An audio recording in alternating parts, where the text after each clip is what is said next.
Hey, Catalyst crew. Welcome to Catalyst Corner, episode 82.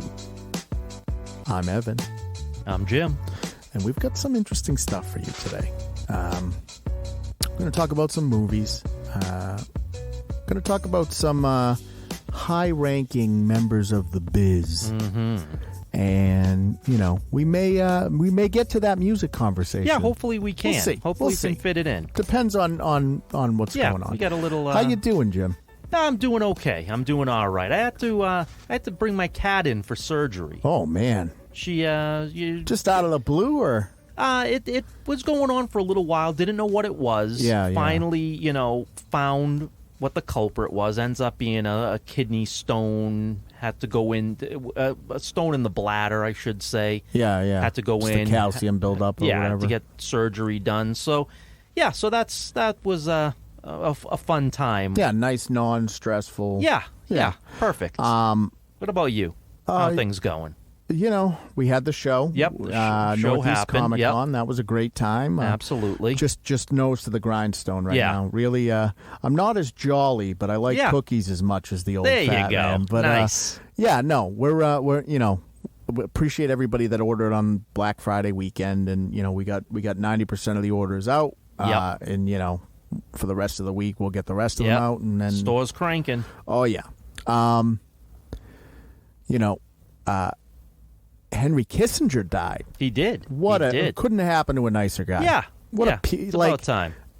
Talk about, just evil hanging on. He made it to 100. Yeah. I honestly didn't even know he was still alive. Neither did I. Honest. You just hear the horror stories, right? Yeah. About this dude, and it's just like you figured he was gone. Yeah. You know who else died that I again thought he was already dead is Marty Krofft. He was alive? He was 86 years old, and he just died the other day. And I'm like, I thought he died in the 70s. Yeah, that's what I'm saying. Every now and then someone will eat shit, and it's just like, I didn't even fucking know that guy was alive. Here's the thing. World's a better place without Henry. Not to get political about shit, but there are just some dudes that are just rotten. Absolutely. Yeah. No love lost there, I don't think. And again, I've been looking for anybody to like on either side. Yeah, you're not going to find just to say something nice about the man. No. Nobody gives a shit about that guy. No. And it's just like your legacy is everyone hates you. Right. Well done. Yeah. Well done. You really contributed. Yeah. Good job. Yeah. Roast, you piece of shit. What have you seen? So we talked about this. I think maybe we talked about it off the cast, but a newer movie that you had seen and recommended was good, and I know that I wanted to catch it, and I finally did. A little movie called Talk to Me. Oh, you finally I got to catch it. What did you think? So I liked it. I didn't love it, but now, I again, liked it. You got to grade it on a scale, though, right? Mm-hmm. Because these guys it's their first film, and they're YouTubers. This isn't. There's no studio. Sure. Well, they're A24 now, but there's no studio behind that. Right. So to me, like with the knowledge of that, I was thoroughly impressed. It was. I mean, it was of a better quality than you'd think based upon the fact of what you just said, right? The movie was overall well done. It doesn't reinvent the wheel. No, I think it was relatively safe as far as the horror movies go, but I think it told a unique story. Sure, and there's it was layers good to it, right? Yeah. They really allude to sort of the hand being drugs. Yeah. In a lot of ways, and I think grief is really, really big in that film. Right. Right. And then you have an ending that kind of leaves you on like, oh, I didn't expect, like. Yeah, it's a bit bleak. Yeah, and a little bit of a turn, like, oh, I didn't expect, did that happen, or what is that what really happened, or am I reading into it wrong? So it kind of leaves that kind of open-ended. You think you know what the answer is, and more than likely it is what the answer is, but you will kind of second-guess it a little bit. And they felt like kids. Yeah. Like that's always a big one to me, because a lot of times, you'll have kids in a movie, and it feels like the writer's not writing kids. They're writing what they think kids are. Yeah, you know exactly. And this was written where, I think that we've all probably attended parties similarly to, but not even just that. It felt like, not. I know we harp on this a lot, but like in a good way, it felt like, a film for modern audiences. Sure. Do you know what I mean? Yeah. Like, I know we always talk about how that doesn't really exist, but after I watched that, I was like, well, like, that's for modern audiences. Yeah. If there's one thing I could say was a negative, and I won't even say a negative, is I had a hard time understanding what the hell they were saying because of the Australian accent. Because of the accents. Yeah. What did you think of the violence in it?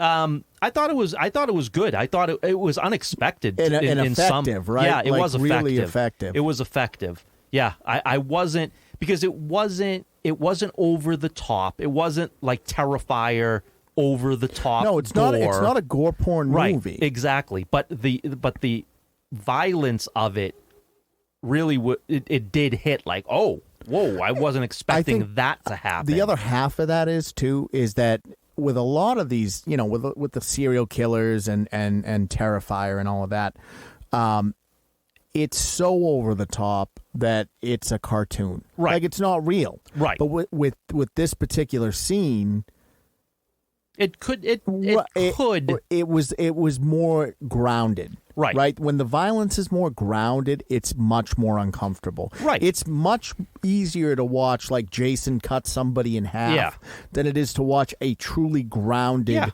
scene of violence. Right. Because I think everything that happened violence-wise could happen if probably would have looked the way that it did. Right. And because if your mind is in any altered state, and again, if we're going to use, like, say, the hand as an analogy of drugs, right? Right. If you're in that altered state sure, of mind, it's happened to. We all know someone, right? So I mean, you can look at it and say, and as I said, I think we've all been to parties where somebody's gotten a little bit out of control, and you could act, not that it maybe ever got to that level, but you could see that could have escalated to that level. Right. Like, and that potentially could happen. For sure. And I think that's really, I think what I liked about it was that it kind of crosses that generational divide in maybe our parties aren't the same, right? But like, that's pretty universal. Sure. That whole situation is just very, and again, the emotions that they really cover are regardless of when you were born, grief is a universal thing that we all go through. Absolutely. So it was one of those things that I was like, okay, I don't understand everything because it's definitely made for, by and for, a younger generation. Sure. So there were things I missed. But overall, I thought it was incredibly effective. And again, is it the greatest horror movie I've ever seen? No. It's up there for this year. Sure. But, and again, grading it with the curve of these guys are, this is their first attempt without true backing is pretty impressive. I thought it was an enjoyable enough movie. Would you recommend it? I would recommend it. I would recommend it as a watch. I think that's one of those movies that you put on your watch list because you're not gonna. I would be very hard pressed to find somebody that hated it. You may not love it, like you said. It's not groundbreaking. But I don't think anybody would leave there not saying, "Oh, that was good." Very solid film. Yeah, definitely a solid film. What about you? What have you caught? So, pretty rare for me. Didn't go true horror. This time, okay. Right? Generally, I stick to the old nitty gritty. What we watched was the Hercule Poirot, or however you say his fucking name. We watched A Haunting in Venice. Oh, okay. All right. The Kenneth Bragna, whatever is, Yeah. Ultimately, she wanted to watch all three that he's done. Okay. And did you watch the old ones? Like, they back in the day, it was like in the 70s. They had a whole series of the Poirot books. I don't think I did. Okay, so and again, for people that don't know, Agatha Christie wrote these books. It's basically Sherlock, sure, for the most part. Yeah, he doesn't really have a Watson, but it's pretty, the greatest detective type of thing. Yeah, yeah. A lot of people don't like these. I think they are charming.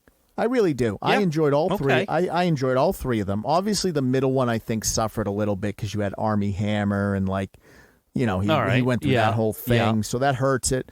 But apparently they're making a fourth. Oh, all right. And honestly, he directs them. He stars as the main character, and they're very charming. They're not deep mysteries. I had it figured out in the first 10 minutes, but it's he's got those weird quirks to him. He likes sweets and things like that. Like he's got the big old mustache, and he's an odd duck. Sure, but yeah, it was just kind of, it was stimulating. It wasn't too deep, and it was just, I thought it was a fun one. All three of them, nice, and they're ensemble pieces. Like you get celebrities in all of them. Yep.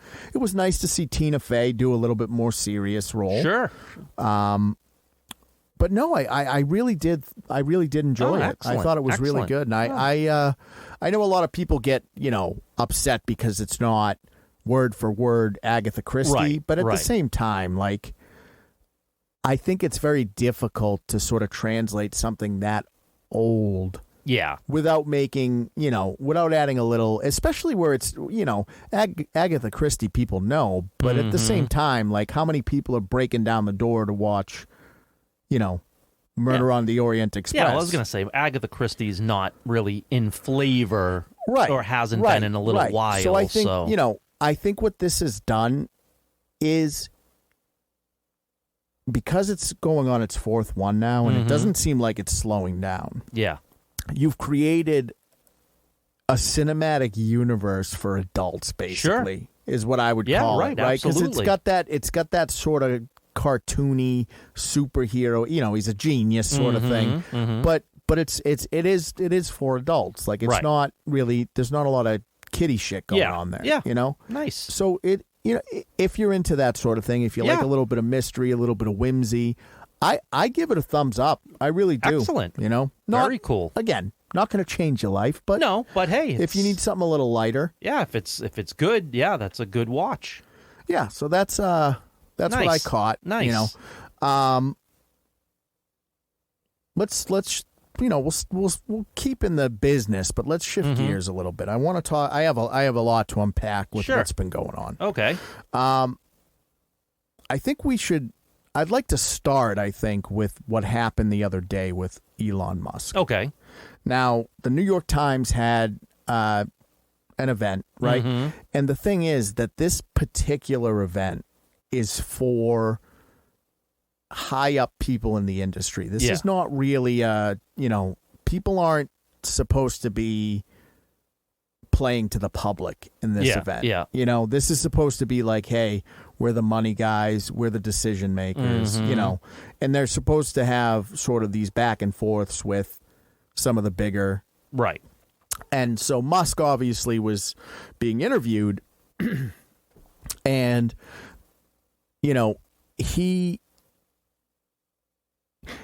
Musk is such a strange individual to me because the only thing I agree about the entire interview was fuck Bob Iger. Sure. Right? Right. I thought it was I thought it was funny. Everybody should get on board with that. I thought it was funny he called him out by name. Now, that being said, it is amazing to me that this guy has been able to ride the quote-unquote genius wave for as long as he has. He's a fool.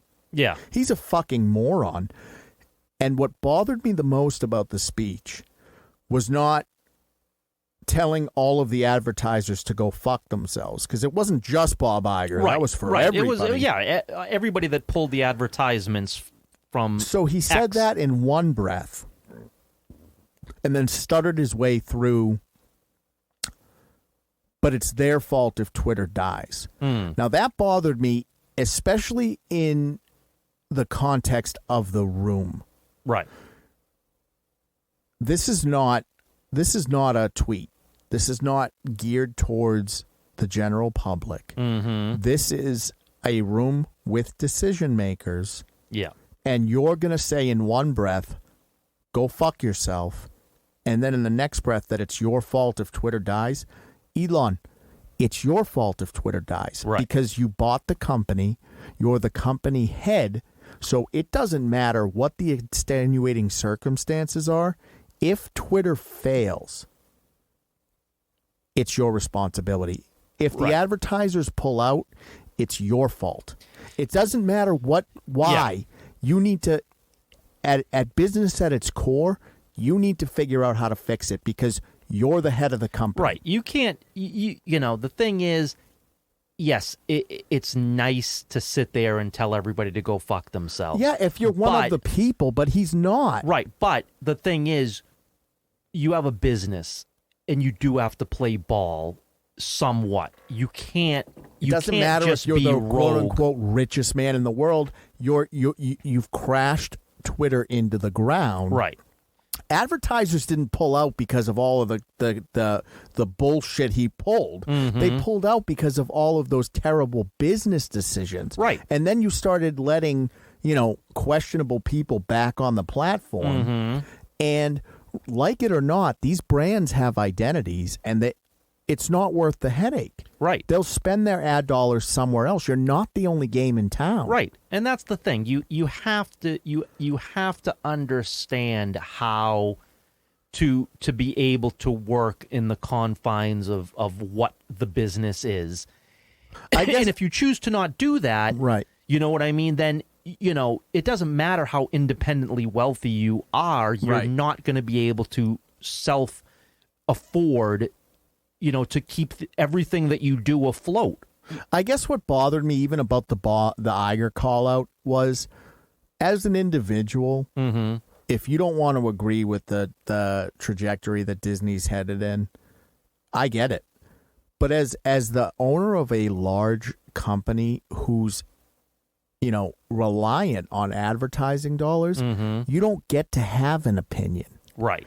And the fact that he did that just calls to attention what a fool this man is. Right. Like, there's been no hardship in this guy's life.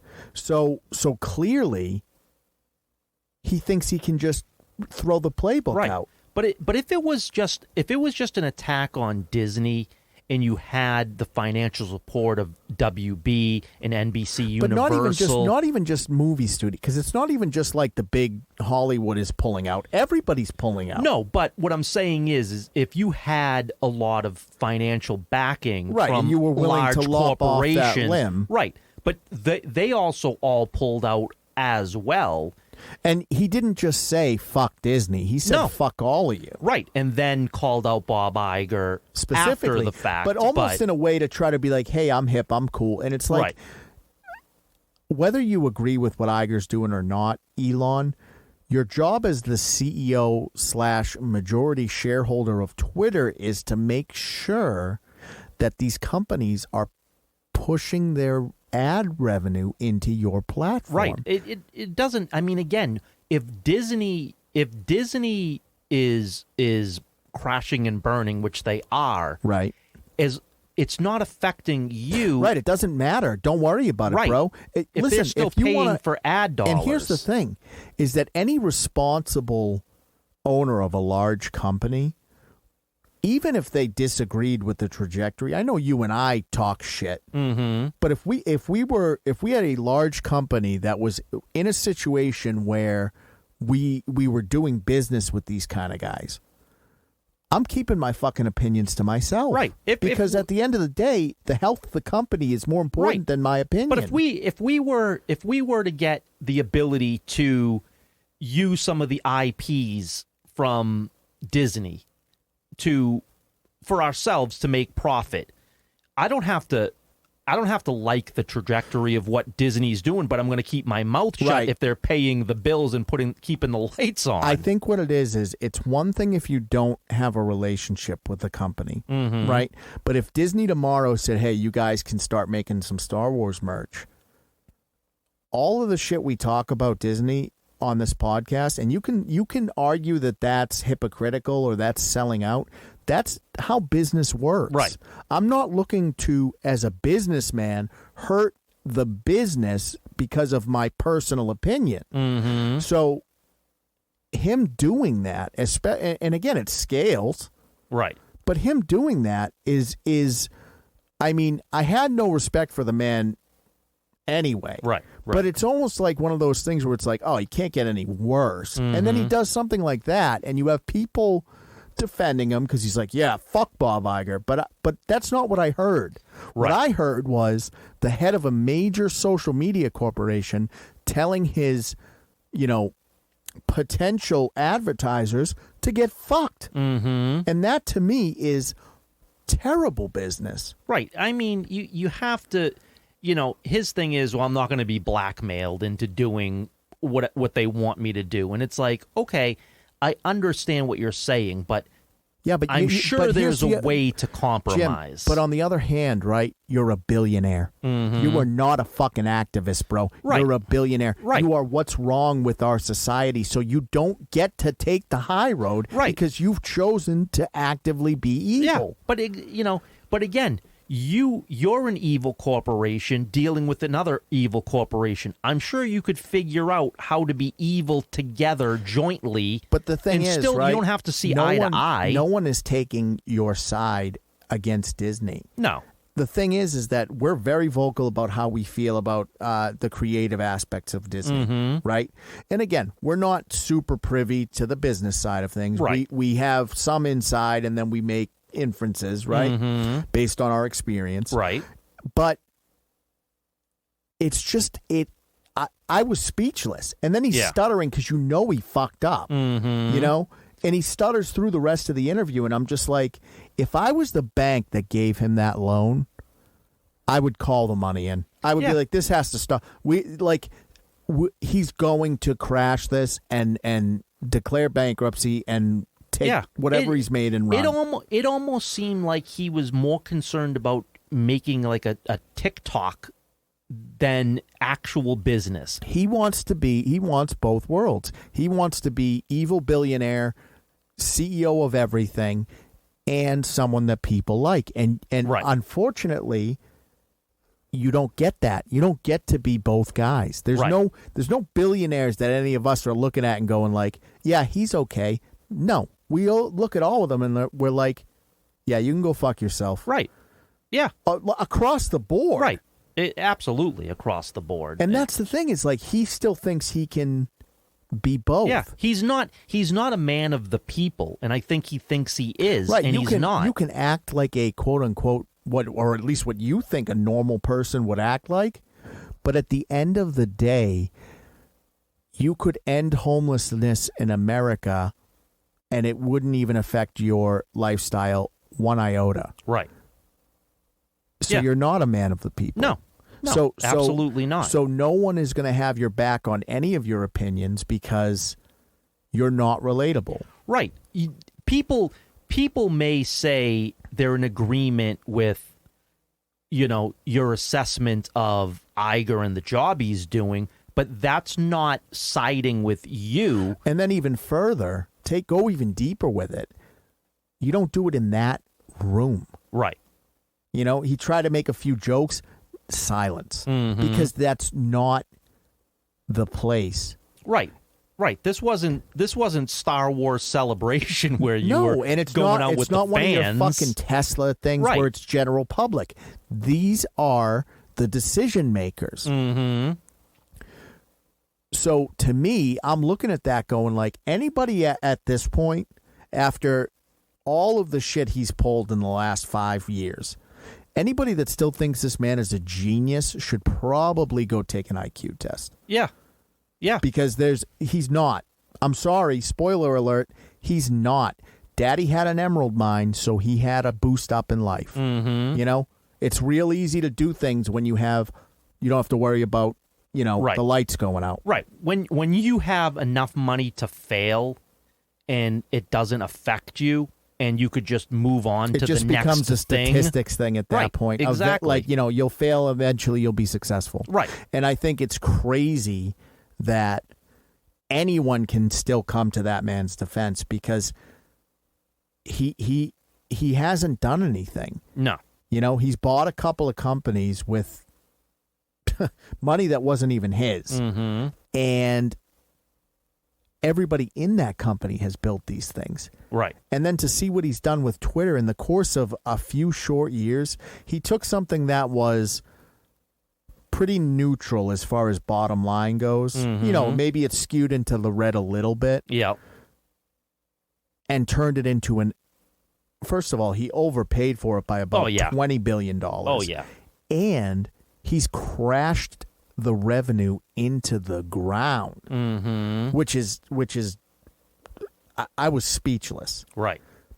So I thought that was insane. Mm-hmm. For sure. And, you know, because that was the only thing I heard, like, people coming to his defense was the Bob Iger situation. Where it's like, yeah, fuck Bob Iger. And it's like, sure, but not, he doesn't have the right to say that. Right. Because he's the wrong guy to lead that charge. Right. Because he's just as bad or worse than Iger is. For sure. You know, maybe he's not a quote unquote creative, but he's causing suffering. Right. So get fucked, Elon. Again, exactly. You know. Yep.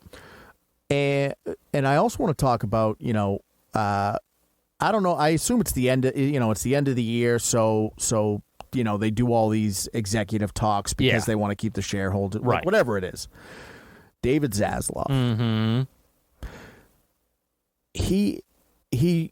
He's a cartoon. Yeah. He doesn't even see. It seems like if you said to an AI, like, I need an incredibly incompetent, incredibly evil, like Inspector Gadget claw level evil villain to run an organization. Yeah.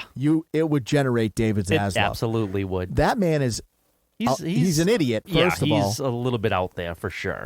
And the thing is, right, most geniuses, what do they say? Genius and madness are, it's a very fine line. Mm-hmm. Sure. But at the same time, nothing that Zaslav has done it hasn't impressed me. No. It all just seems like terrible plays. Yeah. Well, I mean, again, he's not helping, get them out of the financial situation that they were in when he got it. Here's a couple of examples, right? So he killed the Batgirl movie. Yeah. And again, from what I've heard, it wasn't very good. Yeah. So I can, when he did that, I could empathize a little bit. It's a smart business play to take the write-off. Mm-hmm. But when you do that to films that are good, that's when you lose me. So for the Coyote versus Acme, everyone is saying that's a fucking banger movie. And again, whatever you think of it, right? It's for kids at the end of the day. Sure. Everyone's saying it's great. Everyone that's seen it is saying it has no business being shelved. And the thing too is John Cena's got a big fan base. He's a popular guy. To have a movie that he's in. But it's a good movie too. It's not like you watched it and you went, whew. No, but that's the thing. Everybody that's seen it says it's a good movie, and it does. You've got a popular John star, Cena, right? Like, what are you thinking of not putting that out? You know what it is? It worked with Batgirl, and he needs more write-offs, and he's like, "Well, we can do this," and it's like, to me, that should not. That's where it should become illegal.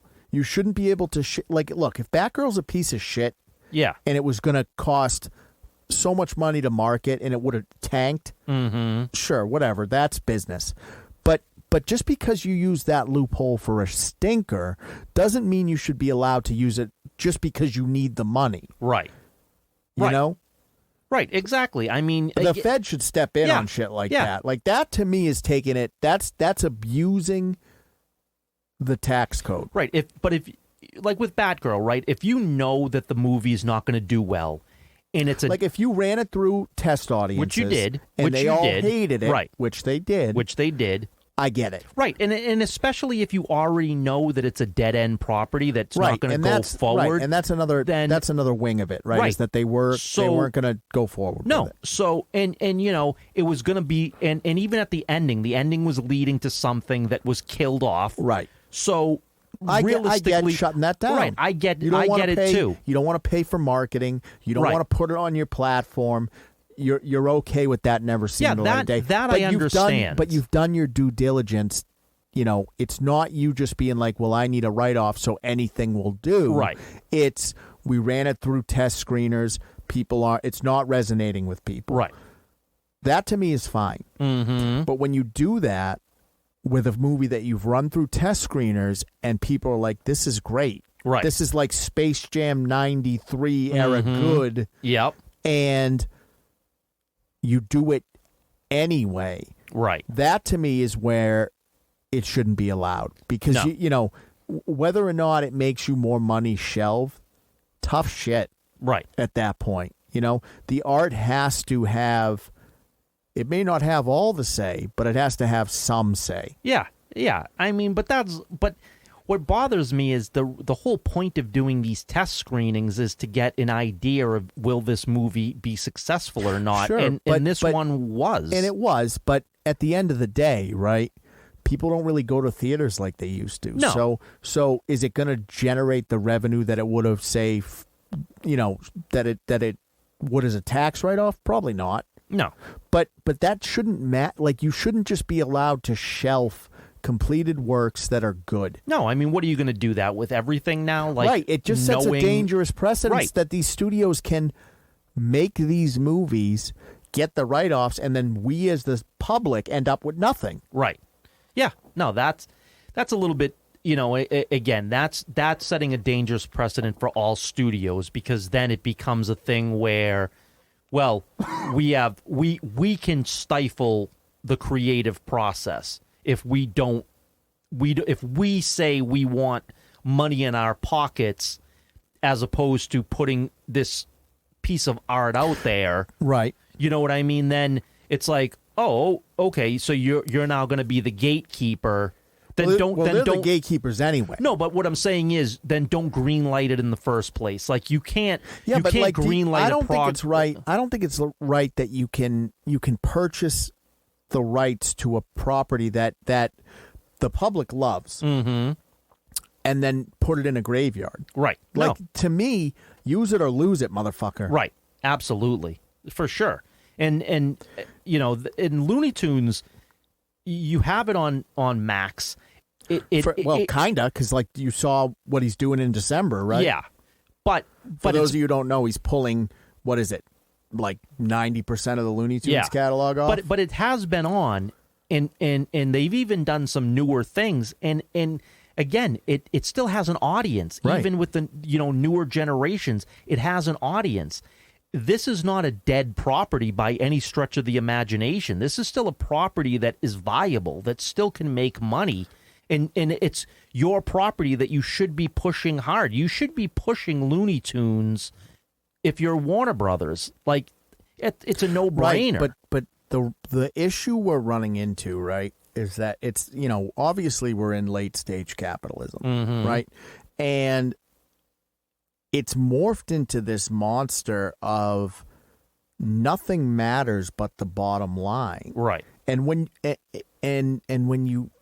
when you think that way in industries, healthcare, art, where that's not the point of them. Right. Like it affects every, and it generate, the public has discourse with that. So if you're doing that type of shit, canceling the Looney Tunes thing, the Coyote versus Acme, that may give you a write-off. I like Warner Brothers that much less because you did it, and that resentment stays. Right. Because how dare you? Yeah. And I mean, it was so bad that you now have to, you're trying to sell it off to another studio so that they can put it out. Which even that is insane. Which is insane. I just think, at the end of the day, what's very interesting about the way we kind of all communicate now, with TikTok too, is that we're really getting kind of true views of these people. Yeah. And for years, they wanted you to think that they work harder or they're smarter. And it's turning out that that's just not the case. No. And I look at a man like David Zaslav, and I'm thinking to myself, like, Why hasn't the board ousted this motherfucker? He's a He is a failure. Mm-hmm. You know, maybe he was doing good with Discovery, right? But as soon as you start wading into the Warner Brothers pool, yeah, you can't handle that. No, and again, he hasn't turned any type of profit. You know, Warner Brothers is still as bad financially as they were when he got it. So how is it going to turn around? Is that, you know, we like Mortal Kombat, right? Mm-hmm. And the new game came out, and it's got Zaslav's stink all over it. Sure. Microtransactions, incredibly rushed. Mm-hmm. Like, you're not helping the franchise by making a quick buck. Right. This is a franchise that's been around for 30 some odd years. And just to make a quick buck, you're going to tear down your fan base. Yeah. I mean, but it's short-term gain, though. You're going to, you might make a quick buck, but you're going to lose. But who is that for? It's for nobody. It's for nobody. It's for who? Zaslav? It's for Zaslav? It's for him and the board. But at the end of the day, right, these it's just crazy. It's crazy, and I think people are just kind of fed up with it. Yeah, and so for sure. But you're seeing it in the entertainment space across the board. Yeah, you know, these CEOs are affecting their companies. You know, maybe before it was very behind the scenes, and like, you know, if you had a somewhat incompetent CEO, you could still keep the business chugging along. Sure, but now, you know, especially with a guy like Zaslav who has so affected so many elements. There hasn't been any new HBO shows. No. There hasn't. They quote unquote revamped HBO Max app to Max, and the app sucks now. Like it's just a combination. It's just everything he seems to touch, he turns to shit. Yeah. And to me, if I'm someone that's invested large amounts of money in this company, I'm thinking to myself, this ain't the guy. Right. So get him the fuck out of here. Yeah. Yeah. I think that there's enough evidence to support the fact that he's not the guy that even if you're looking to sell, even if the plan was to eventually but here's flip the this. Thing. Flip it to who? Because we're getting to who knows? We're getting to a point now where there aren't that many companies. No, and that's the thing. I think that was the thought, that's what they wanted to do. But you should have at least made, if that was your plan, it should have been at least viable or look viable to get somebody to come in there and then incur that debt. You know, a company that's flush with cash like Apple, right? Maybe a company like that's flush with cash might have been intrigued in buying it if there was potential in it. But, you know, you took a horrible company that was in horrible shape, and it's still in horrible shape. It's worse. And so, right, it's worse. And so how is that enticing anybody to now take on the debt that you took on when you bought it? But the other element to that statement is before the enticement was, well, we're getting all these great properties. Yeah. And maybe this guy's a mouth breather, but like we can do something with this. But because of the way it's, the entire public perception of these giant Hollywood corporations is going, you're doing permanent or at least long-term damage to the IPs as well. Right. Well, so it's not just about, it's not like, oh, you know, if Apple bought Warner Brothers, everything would be fine.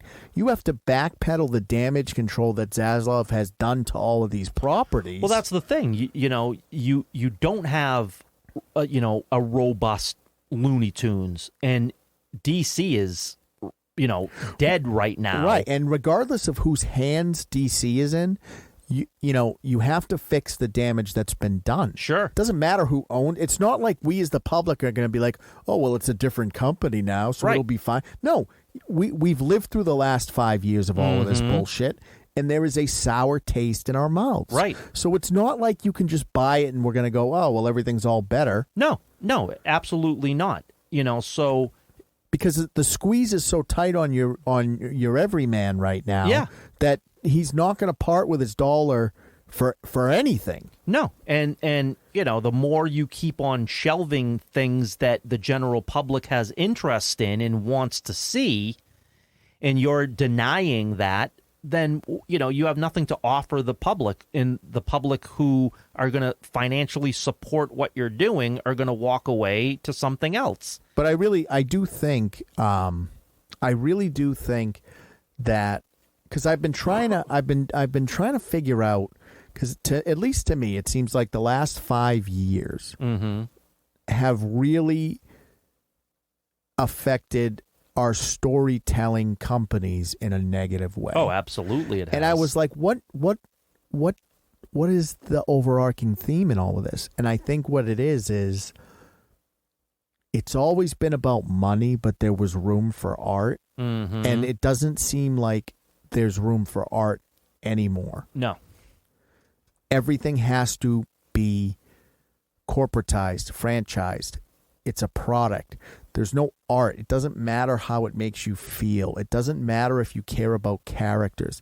All that matters is we can make a buck. Right. And that, to me, is in complete opposition of why any of this stuff was created in the first place. Yeah, it absolutely is. And it doesn't work. Right. Right. You can make your money. That's the thing, is that we love these properties. We want to support them.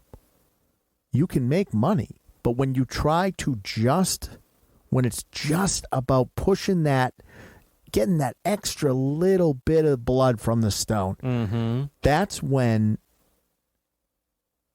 you're suffering catastrophic damage that I don't know where we go from here. Well, that's the thing. The thing too is when you put out things that people love, and that love continues, for the rest of their life for the most part, right? I mean, again, you typically don't even outgrow it. You're going to grow with whatever that IP is, and you're deciding to not give that to people anymore because you're so concerned about the dollar and not the creative process and how that property makes you as an individual feel. And that even goes toward that. Even that includes, I include the dollar with sort of the woke movement, because the only reason that even came to fruition is because they thought they were going to make a shitload of money pandering to these groups. Yep. And it just flies in the face of creation. And again, we're not big here. We're small artists. Right. But as someone that does this for a living, it makes me physically ill to see this shit, because these are properties that I draw inspiration from, that I, kind of try to set my moral compass towards, things like that. And when you destroy them just to make a quick buck, I get that much angrier at the company, because it's like, who are you to destroy a property that belongs to all of us? Sure.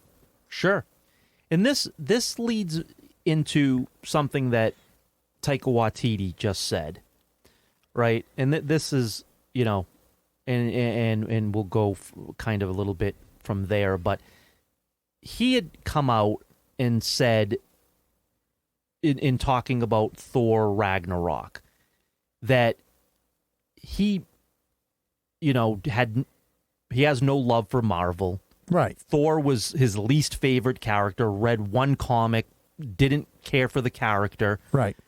But had another child, and wanted to feed his family. Right, pure business. And he came out and said that, the reason I took that was because I needed money. But you know what? I appreciate his honesty, first of all, and it shows. Right. And here's my point in thinking about artistic integrity, right? Because he's a guy that does small typically like small indie films. And his small indie stuff is really good. Right. But I'm sure it doesn't pay to the level of Marvel, right? So of course not. Again, he made a financial decision for his life. Sure. And you know what? Judging the man just based on what I've seen, I think that shit I don't think it doesn't bother him. Right. So it made me think about myself and my own art, right? Because, again, I put out art every single week. Right. And I try to draw a lot of different things. And I sometimes go really deep into... Yeah, you have some deep cuts. Obscure. And if I was only going for likes, I would draw Batman and Spider-Man every single week. Sure. But I don't want to do that because I don't find the enjoyment in that. Not saying I don't enjoy drawing Batman or Spider-Man. But drawing it every single week. But, but I see people in every week they'll just draw another Venom or another Wolverine. Right. And it's like, sure, you're getting, 1,000 likes and I might get 2 on what I just drew. But personally, I want to draw the indie guy, much like Taika Waititi wants to do the indie movies. Sure. But every once in a while, you have to look at... Well, you do the indie movies for you, and the only way you can do that is if you do the Marvel movie. Right. It's the same, like, that's what we deal with Catalyst. Like, right, exactly. There are products, some of our best sellers are not, like, I do art for me, right? And then I do art that I think will move. Right. When I first started, I was just doing art for me, and I'm like, this is all going to be great. And then it's discouraging when you have that mentality because a lot of times the things you do for you don't resonate with the general public. Right. And my skill set at this point is whether I'm doing it for me or doing it for the business, it's going to be quality. Right. But there's an enjoyment layer of something I'm working on for me versus, maybe it feels a little more commercial or plastic or whatever. Right. But I need to keep the lights on. And people were shitting on him for saying that. And I thought about it and I'm like, and at first I'm like, what a dick. And then I thought about it and I related it back to myself and I'm like, no, I feel that exact same way. It's a complex situation because it shouldn't be that way. Right. Right? It shouldn't have to be that he has to take the fucking Marvel thing to keep the lights on. He's very good at indie movies. We all agree. I think that the majority of us agree that his smaller works are better. Oh, far better. And, societally, that should be good enough, but it's not. No, because not. Again, when you start pushing this late stage capitalism into the art, he has to take the Marvel role. Right. He has to, and then as a result, for people like us who care about Marvel, nobody's happy with that. Right. Right. And he can't come out and say that he's unhappy with it because he's collecting the check. Right. And the thing is, and here again is where somebody, where Feige to me is just always a complete failure because you shouldn't have allowed that to take place in the first place. Like if he doesn't like Marvel and he doesn't like Thor. Yeah, but I think Feige is, and again, not, I'm not trying to humanize these people, but imagine being caught in that machine, right? Like, I think he truly loved Marvel at the beginning. Sure. But I think now it's become such a machine that it doesn't even, I don't even think that fucking hits him at this point. Right. You know? But I just look at it and I'm like, but couldn't you have found, like, if he doesn't like Thor and he made these movies for the fact that he doesn't like Thor, and which is why, Thor had such a great character arc until Ragnarok, and then it went to shit. Right. Because he didn't like what Thor was. And the thing is that it's not him trying to ruin Thor. It's that he doesn't like Thor, so he doesn't know what to do with him. Right. So he tried to do Thor how he would like it, And that didn't resonate. And it doesn't work with the character either. No. So you end up with the mess that you got. Right. And then, again, because these ships are so big, it really takes, I've said this before, it's very much like, a presidential term of office where, you're really benefiting or fixing what the last guy did in your first 4 years. It's not like, if you have a banger economy when you first get into office, that's not your fucking win. That's the last guy's decisions making thing, coming to fruition. Right. And it's the same thing with these movies. Like, you incrementally get worse and worse and worse, but the public is so bought into the franchises that it takes a long time for them to go, you know what, I'm going to skip the next one. Right.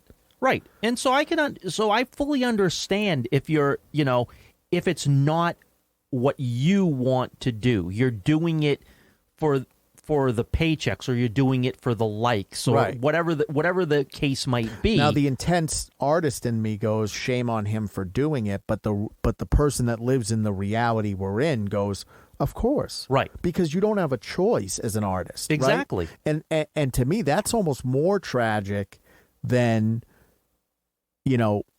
getting the shitty Thor movie. Yeah. Is that someone who I think is actually very artistic, very, very good at what he does, is forced to do something he doesn't want to do and isn't good at, just to keep the lights on. And the thing is, you make he'll make one of those movies and he'll put his heart and soul into it, and he'll think it's so great, and it like this was such a passion project, and it is, and it makes $1 million, and then he can go to Marvel. But that's what it is, right? Is that I've said this before on the cast, is that there's a sweet spot in horror with a budget, not even horror, just movies in general with a budget where the executives don't get as involved, and those are the best movies. Yeah.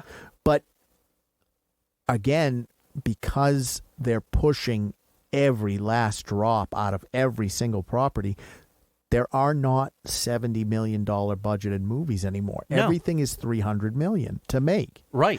And, first of all, when that's the case, right? Look, say what you want about Avatar 2, right? But to me, that's the last true blockbuster we've had in 5 years. Yeah. Because Cameron takes time and spends money doing this stuff as a proper blockbuster would be. Right. But now that everything is a blockbuster, nothing is a blockbuster. Right. But take like that new Hunger Games movie with Rachel Zegler, right? Sure. It was $100 million to make. Right. And so it's going to turn a profit, even though it's not well received. Yeah, I heard it wasn't very well received. No, but it's going to make money because the budget was only $100 million. Sure. And it's got the Hunger Names IP. Right. Right. So Hunger Games is going to get people to go. At the end of the day, that's the way to do it. Right. And so you could even have a movie that's not great, but just it'll to be turn clear, a profit. when I say $70 million, I know inflation is probably puts it closer to 100, right? Sure. But what I'm saying but is, $100 million is like $70 million or $50 million and that's was what a I'm few saying years is ago. Like, it's unheard of to make movies that small. The way that it used to be is you would get maybe 1, 2, maybe 3 blockbusters a year, whether it was the summer or the winter time, right? Yeah, you get it at Christmas, you'd get it the summer in the blockbuster. Summer, you get the summer blockbuster, and what that did was that funded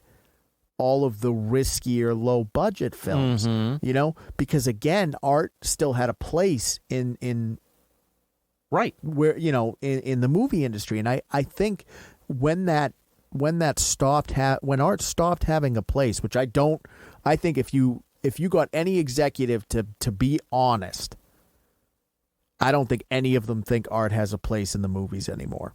No. Did you hear what Iger said? He said, I can only handle so much. I have to you know what I mean. And I got Elon and so Zaslow. his reasoning for the Marvels flopping was because there wasn't enough executives on site for oversight on what was going on. No, so too many things fell through the cracks that the executives. And I'm like, that is the exact opposite. Like your what answer really was your would have answer happened. is we need more executives. Yeah, more supervision, more oversight, more suits in the room. How on earth? The problem is this too, right? Is that the most valuable asset that you could ever find in one of these big corporations is someone who straddles the line between artist and executive. So you know, a Todd McFarlane figure, right? That guy can do both. Yeah, I mean, I think James Gunn is kind of that guy. Sure, I think, but he was an artist, and he, out of necessity, got forced into being, you know, a bit more into the business. I think, yes, James Gunn has a lot of potential there. Yeah. Now, I'm going to be honest with you. I'm curious to see what happens with Dave Filoni now. Yeah. So here's the thing. My question is, what was he playing the long game? Because he's in charge. He's the CCO. Yeah, but his duties haven't changed from what they've been. But again, we've gone public saying this is our guy, right? The executives have said this is our guy. Sure. So I'm wondering if, you know, the controversy with Ahsoka and everything, is that just him playing ball to get where he needs to get? And then now that he's in a place where you know, he's got the title, he's got the promotion and everything, it's a little harder on the paperwork end to fuck with him. Can he reel it back in now? So I'm gonna go on record to say Filoni is one of the biggest problems in Star Wars. So you think it's a one-trick pony? I think he is Kathleen Kennedy's, you know, right there with her. Okay. As far as the destruction of Star Wars as much Filoni's fault as it is Kathleen Kennedy's. So here's the thing. That's my take. I'm willing to give this guy a chance because, again, I really like the Clone Wars. Sure. And to me, if you can produce something like that, even if you had Lucas's, but the thing is that if you didn't ruin your relationship with Lucas, that doesn't have to go away. Right. So my point to it is that, you know, I could see someone like Filoni, again, pulling a Taika Waititi, where he always came across as someone that cared about Star Wars. Sure. And he saw the state of the organization, who was in power, what the message was, and the choice was play ball and get to a place, you know, get to a plateau where they can't push you down the mountain, or leave. So I'd like to think he's gotten himself to a point where he can take a step back and start to repair some of the damage. And I'm willing to, because I like Clone Wars, I'm willing to give him a chance. Yeah. The only problem with that is you would have to then take everything we know about the Rey movie that's supposedly coming out and scrap it. Well, he's the CCO, so now only he has to... Right, because what we've heard about the Rey movie is that she's going to do where Luke failed. She's going to resurrect the Jedi Order. Right. She's going to be the new head of the Jedi. Right, but create that order. was her whole deal from the sequel trilogies anyway, right, is that she was just better than Luke. Right, but what I'm saying is that if that's what we're hearing the movie is, then that's going to be a financial disaster. Of course. So if Filoni scraps that and says, no, that's not what we're doing, then I'd be like, oh, okay, maybe you're right. But if Filoni is lockstep with that being what's coming, well, then we'll see. He's exactly what I think he is. You know, the announcement was, 3 weeks ago that it happened. And so when I saw that, that was my thought. I was like, because again, I think if you go through the Clone Wars, there's some good stuff there. Sure there is. And I'm thinking to myself, even if Lucas is holding your hand through that, which he probably spot checked him and helped him with a bit of the lore. He did. But I mean, if Filoni made that, which he gets the credit for it, I'm thinking to myself, someone that could put something like that out cares about the property. And again, what we were just talking about, sometimes you got to do a Marvel movie to make your independence. Sure. So if he now that he's in a position of true power, he has the opportunity to actually, you know, get Star Wars back on track, and I'm willing to give him a chance because of Clone Wars. But see, here's. But if he fails, that's it. Right. It's not like you don't get a ton of chances. If you continue on this path, you're just as bad as them. Right. That's it. And what scares me though is I thought Rebels was decent. So did I. But Ahsoka was so bad. Right. But which is just a continuation of Rebels. But Ahsoka, again, it's that environment, right? Mm-hmm. And I'm thinking like he's already talking about, if they do any more Ahsoka shit, he wants to recast a bunch of people. Sure. Which I'm thinking to myself, like, okay, that's a good start. Yeah, but it wasn't the acting. It was the writing. But it wasn't the acting in She-Hulk either. No, and that's the problem. But I guess my point is, right, is that if you have someone that cares and is now in a position of power where there's not as much pushback, right? Mm-hmm. He can now kind of be like, hey, this is how we're going to do things. Yeah.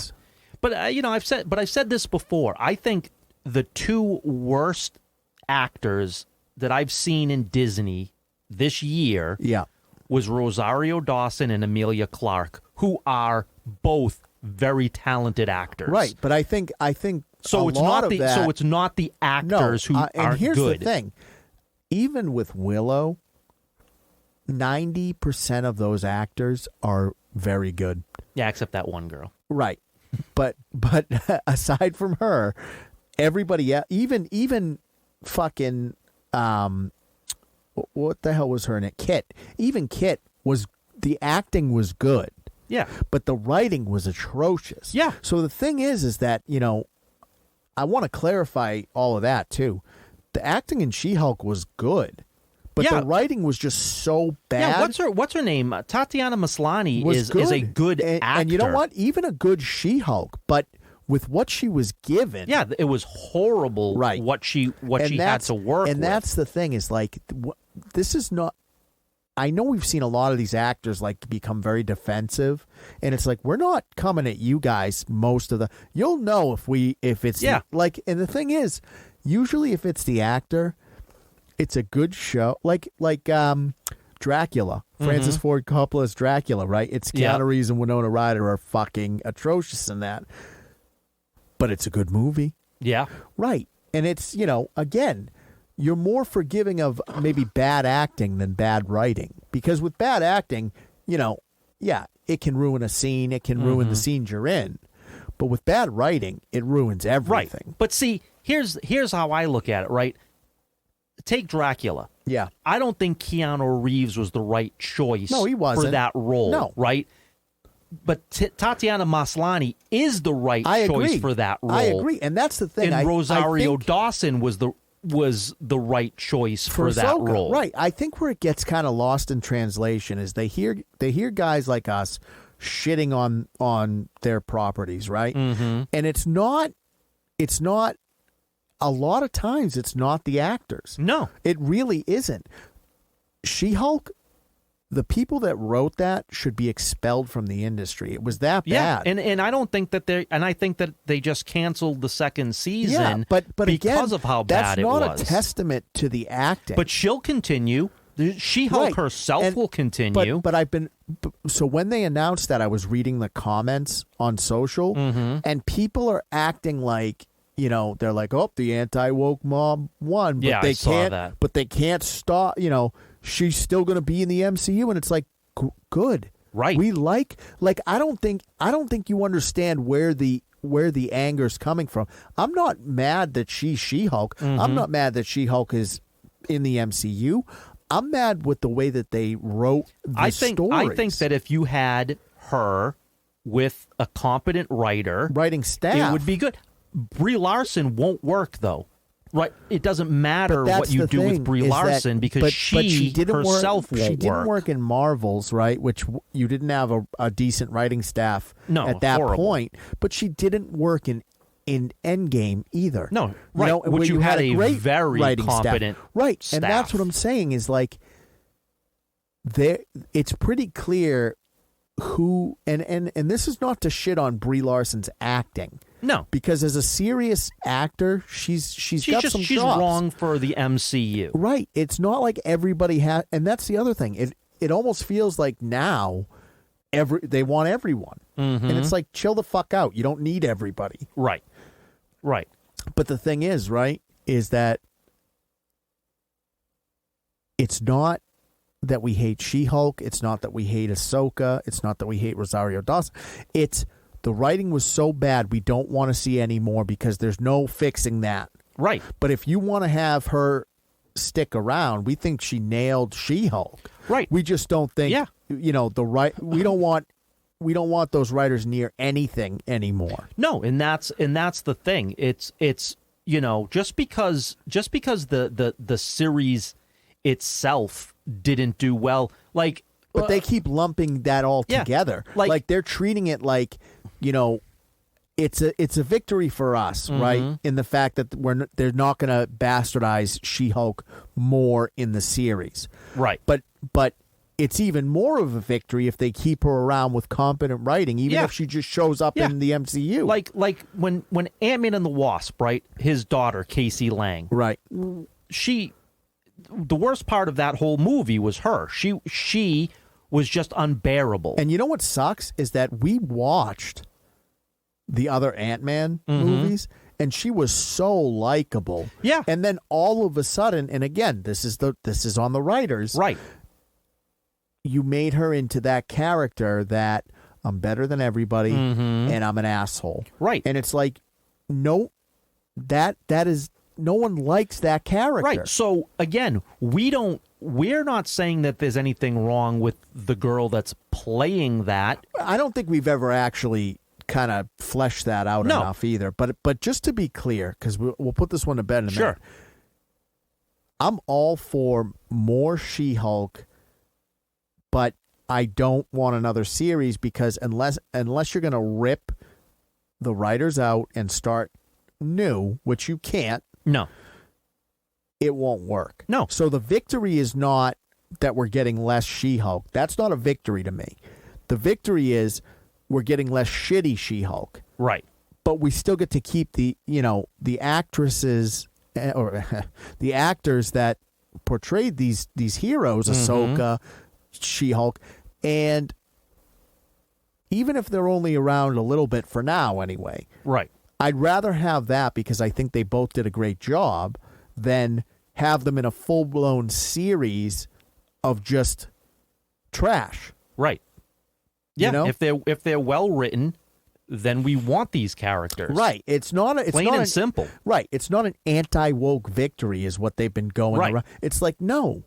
I liked She-Hulk. Yeah. I didn't like the situations you put her in. Right. We don't like the writing and the dialogue that you made her say. Right. But we don't dislike her performance, and we want more She-Hulk. Right. We just don't want that. She looks the part. She has the mannerisms. She when she was, when the writing was not I want to throw up every moment, it was great. She was good in that moment. But there was so much and it's the same for like even The Witcher and stuff, right? Mm-hmm. The acting isn't bad in no one's sitting there going like, no. Oh, it was Yennefer, it was Ciri, No, it's the writing that has ruined these properties. Right. Absolutely. So, I know we were going with the executives, but the truth of it is that there's levels to all of it. Right. Exactly. I don't know. Let's put this one to bed. Okay. I can't even my blood I'm going to have to go take a fucking pill. Yeah. Jim, as always. Yeah. Thanks for raising my blood pressure. Absolutely. What do you got going on? So I am just finishing up. We're very, very close to finishing up Chapter 2 of my comic book Eva, and we're going to, keep listening here, keep checking the socials, because we're going to make an announcement of when that's going to drop very soon. Right, and episode 1 is on Webtoons now, so if you want to check that out, real good horror. Great art style as always, and Yeah, thank you. So that's episode 82 of the cast. You guys know where we're at. CatalystCrafting.com is the main website. Catalyst Creations NH is the Etsy store. We're filling those orders. Oh, big time. Come on. More. Yeah. It's Christmas. Guys, it's Christmas, people. The more you order, the bigger we get, and then we can actually go yell at Bob Iger to his face. Come on, let's make this happen. We might have another show this year. That's still up in the air. We're still working out the details, but we're going to be at Aresia in Boston at the Westin in January. We'll give you guys more details on that as it comes up. But what do you guys think? Have you seen Talk to Me? Do you think it's one of the better horror movies of this year? Do you like the Kenneth Branagh Poirot movies? Or do you think they're a bastardization of the Christie works? What's your thoughts on, art versus business, and where's the happy middle ground? And do you think that bad writing is far worse than bad acting? Let us know in the comments. All right, group. Catch you on the next one.